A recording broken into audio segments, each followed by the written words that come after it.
পিসাবদেরকে বলতেছি, এরকম করতেছেন কেন আপনারা? হ্যাঁ, আপনার কত কোটি টাকা আছে এটা আমি না জানি, এটা তো আমি জানি। আপনার যে কত কোটি টাকা মাদ্রাসার নাম দিয়ে কামাইতেছেন এটা তো আমি জানি মিয়া। আমার সামনে এইসব বুজুর্গি দেখাবেন না, বুঝছেন? তরুণ আলেমদেরকে কামাইতে দেন, তরুণ ওলামায়ে কেরামদেরকে কামাইতে দেন। আপনি অসুস্থ হইলে আপনার 20,000 টাকা খরচ হইলে আপনি তো পিসাব, পিসাবের আগে তো অসুস্থ হইলে লাভ আছে, কি আছে? এটা জানেন কি না? ওমা জানেন না? পিসাবের অসুস্থ হইলে যদি 20,000 টাকা ওনার খরচ হয়, 1,20,000 টাকা হাদিয়া পায়। ওমা জানেন না এটা?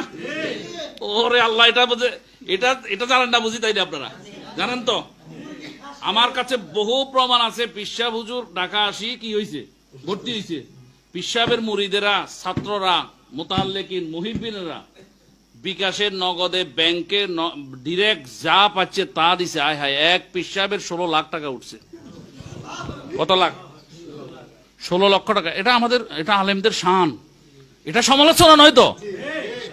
এই পিসাবের আমার প্রতি মনে কষ্ট নিবেন না, এটা তো আমরা গর্ব, তো আমাদের খুশি। তো আপনারা যে অসুস্থ হয়ে যে এই পিসাব 16 লাখ টাকা পাইছে, এটা তো আমি খুশি, কারণ এটা আলেমদের শান। আলেমরা অসুস্থ হইলেও মানুষ দেখেন আলেমদের কি সম্মান, আলেমদেরকে আল্লাহ দিছে ইজ্জত। কে দিছে?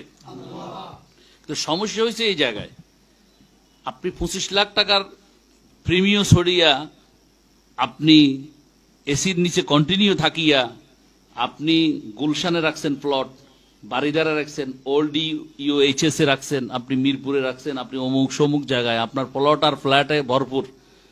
আপনি মাইকে কেন, ওয়াজে যাইয়া কেন আমার তরুণ বক্তাদের পকেটে 20-25 হাজার টাকা ঢুকতেছে, এটা নিয়ে কেন মাথা ব্যথা আপনার? কি এগুলা কি? বন্ধ করেন।